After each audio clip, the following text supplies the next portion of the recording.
आज वटपौर्णिमा. सकाळपासून सगळीकडे उत्साह आहे.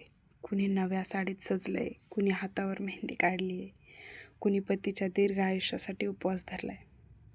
प्रत्येक चेहऱ्यावर एक समाधान आहे, एक विश्वास आहे की आपण ज्याच्यावर प्रेम करतो तो आपल्यासोबत दीर्घकाळ राहावा.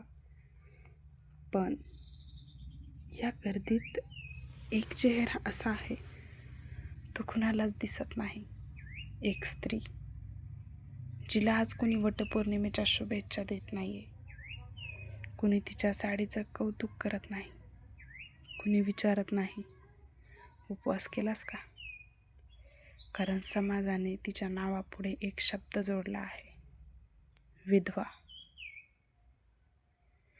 हा शब्द उच्चारायला जितका छोटा तितकाच तो जगायला कठीण.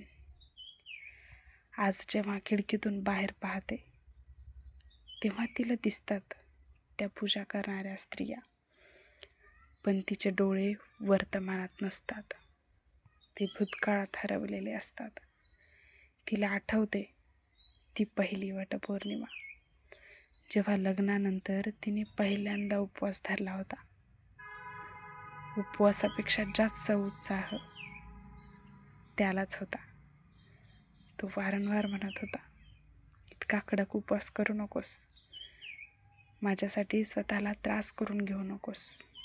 आणि ती हसत म्हणाली होती, तुमच्यासाठी एवढं करू शकते. त्यावेळी दोघांनाही वाटलं होतं की हे दिवस कायम राहतील. पण आयुष्याला कायम एक शब्द फारसा आवडत नाही. कधी आजार, कधी अपघात, कधी नियती. आणि एका क्षणात सगळं बदलून जातं. घर तसंच राहतं, भिंती तशाच राहतात, फोटो तसाच राहतो, फक्त व्यक्ती निघून जाते. लोक म्हणतात वेळ सर्व काही भरून काढते, पण खरंच का? जखम भरते कदाचित, पण तिथे एखादी व्यक्ती होती ही जागा भरून निघते का? आजही ती जेवताना एक घास जास्त वाढते. आजही एखादी चांगली बातमी ऐकली की सर्वप्रथम त्याला सांगावंसं वाटतं तिला. आजही एखादा जुना विनोद आठवला की नकळत हसू येतं आणि लगेच भयानक सत्य आठवतं. तो आता हसण्यासाठी समोर नाही. लोकांना वाटतं विधवा म्हणजे फक्त पती गमावलेली स्त्री, पण खरं तर ती फक्त माणूस गमावत नाही, ती तिच्या आयुष्याचा एक भाग गमावते. तिच्या सवयी, तिच्या सवंगड्याचं अस्तित्व, तिचं भविष्य आणि अनेक स्वप्न. सगळं काही एका क्षणात बदलून जातं आणि तरीही ती जगत राहते. कारण तिच्याकडे पर्याय नसतो. ती मुलांसाठी जगते, कुटुंबासाठी जगते, जबाबदाऱ्यांसाठी जगते. पण काही दिवस असे असतात जेव्हा ती स्वतःसाठी रडते. आजचा दिवस कदाचित तसाच असेल. आज जेव्हा इतर स्त्रिया वडाच्या झाडाभोवती फेऱ्या मारत आहेत, तेव्हा ती कदाचित देवासमोर शांत उभी असेल. कुठलाही उपवास नाही, कुठलीही मागणी नाही, फक्त एक आठवण आणि मनातलं एक वाक्य, तुम्ही असतात तर आजचा दिवस वेगळा असता. पण प्रेमाचं सौंदर्य हेच असतं.